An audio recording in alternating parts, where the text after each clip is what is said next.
I got few of the fibromas. Joan has a whole lot more. I got severe scoliosis due to it. Joan's got a mild scoliosis.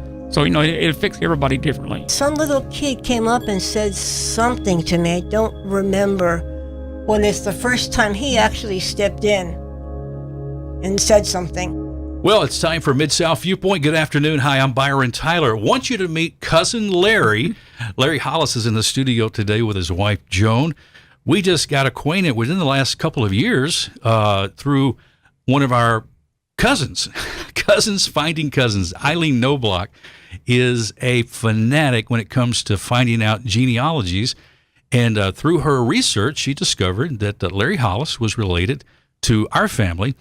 My grandfather was Parrot E. Hollis, and Larry's grandfather was Jesse Hollis. Jesse Hollis. And so we are related, and it's so good to meet cousin Larry. And I want you guys to meet Larry and Joan today. How are y'all doing? We're doing great.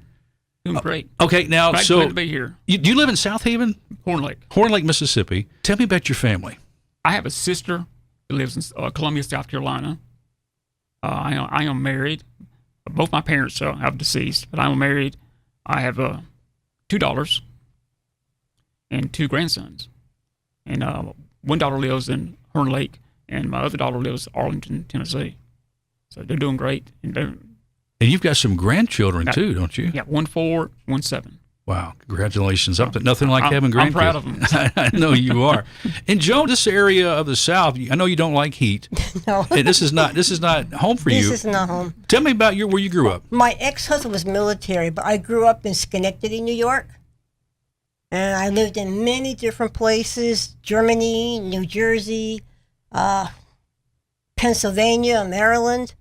And I have 3 children, and I have 2 grandchildren. And my one grandson, he'll be 16 next month, and my granddaughter will be 16 in December. And they live far away, so I don't get to see them. I'm so sorry about that, because there's nothing like having grandkids close by that you can hug on and love on. But I know when you get together, you have some special times. Yeah, we do. Definitely. We got together in the last August. I got to see 2 of my 3 kids. Today, we want to talk about something that has really impacted your life, both of you guys. Neurofibromatosis. There are different types. There's a type 1, 2, and 3 I discovered. And we want to talk a little bit about this disorder. Okay. It's I understand that it is a genetic mutation connected with DNA, something to do with the NF1 gene. Is that right, Larry? You can help me. I tried to read a little bit about it beforehand so I could understand it. We're missing a gene 17, which is called a tumor suppressor. Everybody has had that gene, but we do not have it. So that's what causes the fibromas on the outside of the body and inside the body. When did you first get diagnosed with this, or have you had it all your life? My mother had it, and I got it from my mother because it's genetic. They noticed when I was in kindergarten that I had scoliosis. But at that time in the 60s, they said that I should be okay. And so they didn't really do anything to try to correct it. So as I got older, the scoliosis really started to bother me more. So I could, the pressure and pain, because my scoliosis right now is at 80 degrees. And scoliosis comes along with the NF. Because people have NF1, a lot of them have the scoliosis. The type 1, I understand, usually appears in childhood, which is what you have? Because it started in childhood, right? Yeah. Now, can you, if you start off as, say, like type 1, can you progress into a type 2 or type 3 as you get older? Some people have NF1, NF2, but it don't really progress until the NF2. Okay. It is progressive because, you get more of the fibromas on the outside of the body, and what they do, they attach nerve endings. And so that's where you got nerve endings all over your body. 1, 2, or 3, that's pretty much the one you're going to have through life. It's going to impact your physically in different ways, I guess. Correct. Okay. As I read about the type 1, usually appears in childhood. Type 2 and 3 usually appear in early adulthood. So sometimes I guess the signs of it could not necessarily show itself right away. Is that right, Joan? That's correct. My youngest one wasn't diagnosed with NF until he was 18 years old. And my middle son, we knew immediately when he was born that he had NF. I have 2 daughters that do not have it. So it's kind of hit and miss. It's a 50-50 chance. Right. That, if a parent has it, that your children have it. Something about type 1, it can cause bone deformities, some learning disabilities in some cases, and also high blood pressure. Type 2 can cause hearing loss, vision loss, and difficulty with balance. And type 3 can cause chronic pain throughout the body. But I guess you could have a combination of all of these no matter what type you have. Is that correct? That's correct. Yeah. Okay. Yes. Joan, how has this impacted you? Now, you were obviously born with it. Right. I'm a 5th generation. Okay. And my older sister also has it. And like I said, 2 of my 3 kids have it. Well, most impacting me is the older I get, the more tumors I get. And right now I barely can wear shoes. I have so many on my top of my feet and the bottom of my feet, so I'm unable to work. And so you're in constant pain. Constant and itching and pain and itching a lot. And if I scratch hard, I bleed everywhere. I can't imagine, having to deal with this. I mean, how do you get through the day? I mean, without being depressed and discouraged all the time, Larry? We just do our best. The Lord helps us. You just have to accept, and you can get depressed on it. If you start, pondering on it, you got to, rely on the Lord to get us through the day. And then Jesus helped us. That's a great point you make, and I appreciate you sharing that, because faith is an important part of your life. And I can't imagine what it would be like if you didn't have the comfort of Christ, through that. I mean, doesn't the Scripture talk about in our infirmities that, He's with us? Yes, He is. He understands pain. He understands nerve pain, too. Can you imagine what it was like to hang on that wooden cross and his body opened up and bruised, and, all the nerve endings, contacting with that, and the pain that he took when he was lashed with those 40 lashes? I'm thankful we have a Savior who walks with us in tough times, You're walking in grace through the process. How do you feel like this has deepened your relationship with Christ, having the neurofibromatosis in your life? I don't know how to even answer that. I just look for the day that I know when He returns, that I will have a perfect, glorified body. And I just pray and look for that. Wow. I know the Lord, He puts this only for a reason, maybe to help others who, may have it. And I can touch their lives and touch other people's lives. That's what we try to do. You guys always have smiles, and you always have fun stories to share when we're together. I always enjoy the few times we've been together. It affects people differently. I got a few of the fibromas. Joan has a whole lot more. I got severe scoliosis due to it. Joan's got a mild scoliosis. So, it affects everybody differently. So we want to set example and help others. Didn't you tell me that you had encountered some failed relationships? Was it a result to you having this condition? I don't think it really was a result. It just things went bad, Yeah. And so my 2 ex-wives chose to leave. After my 2 failed relations, I found a website before Facebook, and all of us had NF, 1 and 2. And so I started chatting with Joan, and she lived 1,000 miles away from us. She lived in the Poconos, and I was down here in the South. So we talked for about a year just online, and I made a trip up there one day to see her. And I came back, and then a year after that, she decided to move down. And then we've been married now for 12 years. How about that? So, the Lord brought us together through that simple website. So when you had this connection with Larry, and what was it about? Was it about you share the commonality, you think, too? That was a big part of it, Joe? That was pretty much it. It was the commonality. At that point, I was working, and I was newly divorced. My older kids were grown, and my youngest one was pretty much in high school, and just started talking with him, and one day, I'm moving. The heat of the South is not something that you enjoy too much. No, I can't deal with it.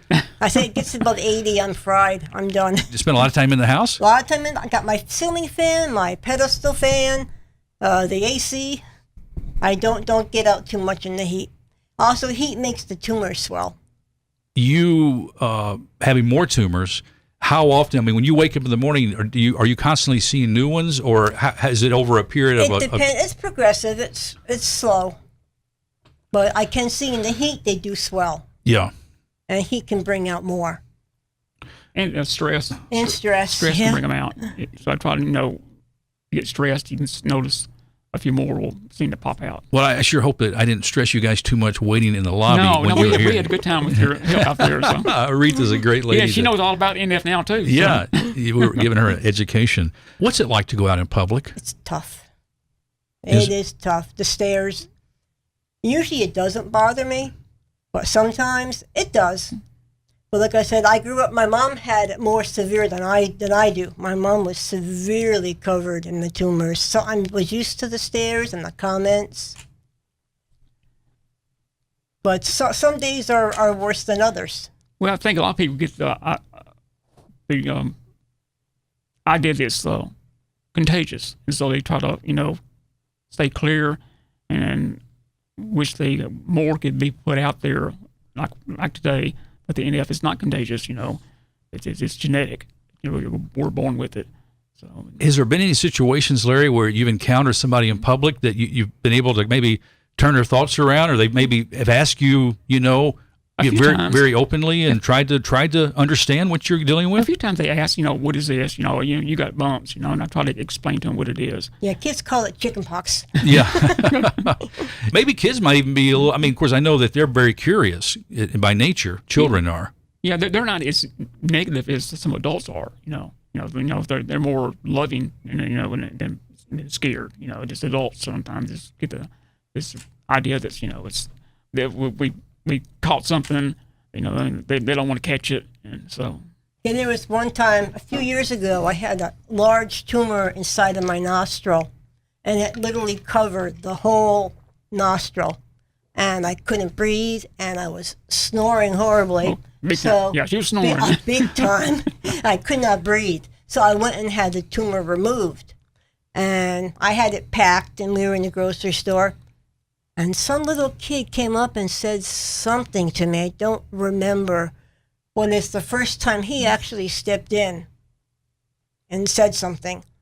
Yeah, it just got me angry, And the parent just stood there and let this kid say these things, and it was horrible. I am so sorry. And this is something that every time you walk out of your house, you're thinking in your mind, I've got to go to the store. I've got to pick up a prescription.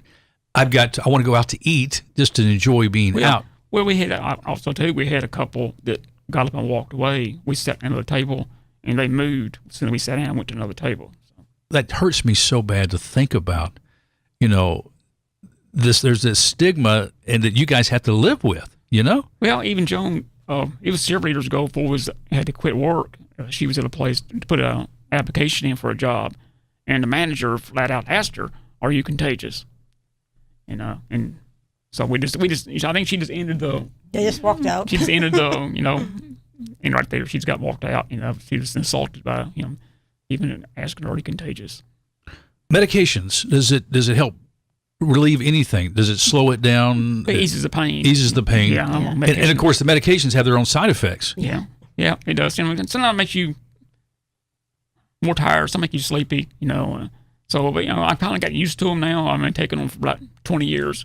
So there's also some secondary medical, related conditions that happen as a result. I don't know if it's just totally related, but Joan recently had cataract. Now, a lot of people get cataract, I know, and you've had your surgery. You've had both surgeries both eyes done. That was separate. That was separate. Nothing to do with it. But what about secondary conditions that you guys possibly might have gone through as a result of having neurofibromatosis? What have been some secondary health issues you've had to deal with as relates to this condition? You mentioned earlier about learning disabilities. I struggled in school. So that I didn't know it back then. Maybe that's why I had a hard time. I graduated, but it's really hard. It's just mainly remembering things, concentrate, remember things. One thing on NF, a lot of people have trouble with math for some reason. I don't know if it's the numbers, whatever, but I really struggled in math and geometry. Yeah. I just couldn't get it. But now they said it could be because they're NF related. I see. Yeah. Learning disabilities. Well, and according to studies here, I see that. Yeah. And research itself. Is there an active progressive research team of doctors that are trying to find a cure? And yeah, they are. Yeah. And how far they come? What's been taking place in research? They are trying different clinical research on certain drugs Yeah. that would try to even reduce the tumors. Right. Well, but they haven't really Yeah. found it yet. They're trying to find something is to reduce the tumors. They're also, trying to find a cure. What's Yeah. causing us to be missing the gene 17? There's still a long way to go. Now, Joan, you mentioned about having this one tumor removed, in your nostril so you could breathe. Right. And somebody might ask, why can't they just go in and remove all the tumors, and then would you be okay if they did that? I would, yeah. I would like to be able to wear shoes again that don't hurt my feet. Yeah, some I'd will. like to be able to wear properly fitting clothes. I have to buy really large shirts because anything that touches my body irritates the tumors. We did have a friend a while back. It's a few months ago. She was on the show, the doctors, and they voluntarily removed probably over 200 tumors from her. A lot more than that. Yeah, it was a couple of hundred. So she was covered in them, and she's doing real well. Just now that his hope and pray is that they don't return. It's always a possibility they will return. So there's a possibility you could have them removed. Is it just very expensive, and just the cost of it is? And they can grow back. Yeah, they it's can grow back expensive. Yeah, it's just usually a lot of doctors are not familiar with it, but neurologists seem to specialize in NF. They will remove them if they're dangerous or getting close to causing more problems. They will try to remove them. Internally they can do MRIs and see the tumors. If they're getting close to a vital nerve, Yeah. they can try to remove them. I have on my spine with my scoliosis a thing called a meningeal. It's a swollen area with spinal fluid. Doctors, he just won't touch it. He's afraid to touch it. And any type of surgery on my spine now, at this point, he said it's a risk that it's 50-50 chance that I wouldn't survive the surgery. So he's just watching it. Every other year I have an MRI done to see if it's dropped anymore. Which there's always a chance to my spine dropping more, but my ribs are kind of supporting my spine now. So he watches it. So the past few years it hadn't progressed any. It's been stable. It hadn't got better. It's not gonna get better, but it hadn't got worse. So which I'm praisable for that. What brings you guys any comfort or relief? I mean, we talked about your relationship with Christ and how important that is, your faith. And what about support groups? I mean, is there a local support group for this disorder that you can get together and, and kind of encourage each other or find ways you can help each other? Just our church. We have several friends here locally, that had NF. Our church helps us. Every once a year we have a walk at the Overland Park. This year it's going to be on October 21st, where we get together, several people with the NF. You can really bring awareness to, plus it also does raise some funds Right. that you direct to it. And there's a great website, by the way. I want our friends to make sure you go to. It's nfnetwork.org, nfnetwork.org.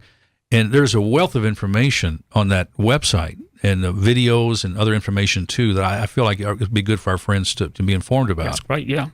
It's real good. You learn a lot through that website. There's Team Hollis. Is that right? Team Hollis. Team Hollis. Team Hollis.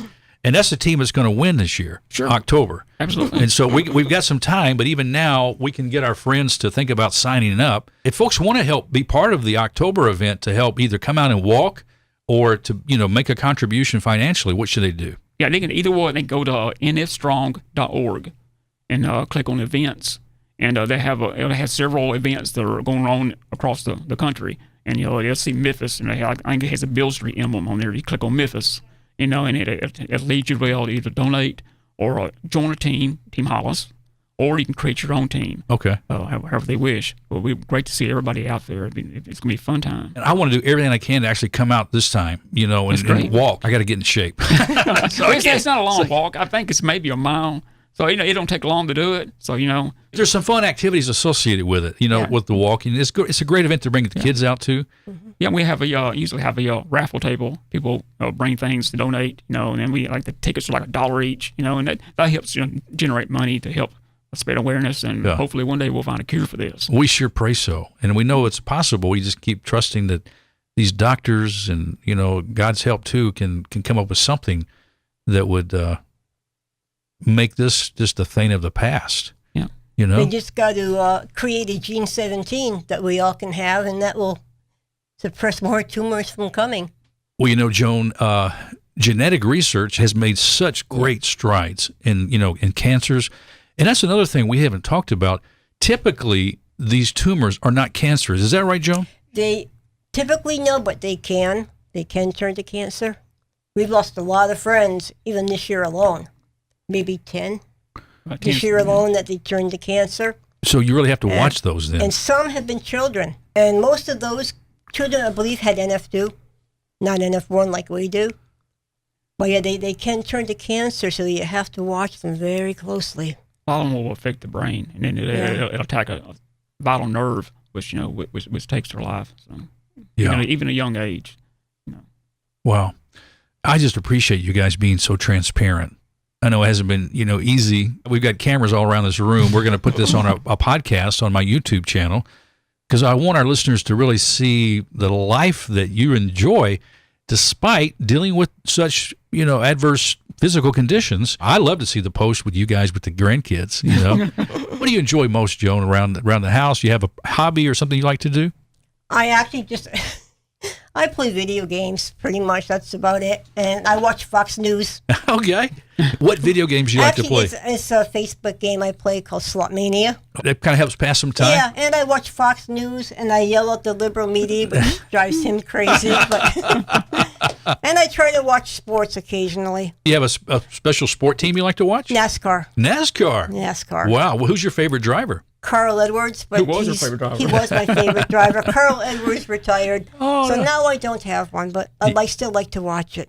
Just the speed and the excitement, huh? And the crashes. Okay. Larry, do you like to drive fast? No. Oh, yeah. I did in my younger days, but... This has been a wonderful opportunity for us to share today. Again, friends, our guests are Larry and Joan Hollis. They're talking about their life with neurofibromatosis and the way they cheer you up, the way they encourage you in light of this condition. There's a constant pain, but they're walking in Christ's grace. Here today to share that story, and I just appreciate you guys so much. I'm glad we're related. We found you guys, It was really special that we're cousins and we're family related, and we're actually related in a deeper way just than our family. We have a relationship through Christ, which means more we'll be together forever. Anything as we wrap up today, is there something that you want general public people to think about when they see people, you or someone else, with this? Well, it's a lot of people who have it. They're I guess they're kind of shy, and if they was walk up to them and tell them, hey, do you have NF, and let them know that that they're familiar with it. It'll help them out so much. Instead of just staring, walk up and say, hey, do you have NF? And they start talking about it. Yeah. And a lot of people want to talk about it and tell them, and then they'll explain, hey, yeah, I do. It'll excite them. So. And I guess, too, there's probably times when if somebody wants to give you a hug or a handshake, and you kind of do it tenderly. You don't want to get it pressed too hard. Is that right? Right, yeah. Sometimes it does hurt, but we don't mind the hugs and the handshakes. Yeah. I bet you appreciate it sometimes. Don't you? Like don't stare. Just come up and ask. Yeah. And teach your children not to stare at people. Yeah. That's the main. Teach respect. Exactly. Teach respect for others, no matter what. That's why I think it's so important to always make eye contact with people and concentrate in their eyes and not in their physical condition. Right. Don't be afraid. Don't be afraid. I love you guys. I'm just so thankful that you came by today and shared with us. Now, again, don't forget, friends, you can go to the website, and I encourage you to do that. The website to learn more about neurofibromatosis, the website is nfnetwork.org. But we also want you to go to the website for the big walk in October 21st, going to be at Overton Park. Is that right? Overton Park. Overton. It is Overton Park. That's what I thought. Overton Park. That's the park by the zoo. Right. And so if you want to learn more about that, if you want to help encourage Team Hollis, you can go to that website, which is nfstrong.org. nfstrong.org, and look up the event day for October 21st. I just hope everybody will sign up for Team Hollis, and we'll just blow them away. When you click on the arrow, make sure you hit Team Hollis. Yeah, make sure you hit Team Hollis. There's 4 teams, so. Well, this has been a wonderful opportunity. Friends, I thank you so much for joining us on this edition of Mid-South Viewpoint with my family, Larry and Joan, talking about neurofibromatosis. I hope you learned something. I hope you'll be sensitive. I hope you'll be in prayer for these two as they help inform others about this. Thank you so much for joining us on this edition of Mid-South Viewpoint. I'm Byron Tyler. We'll talk to you next time. Bye-bye.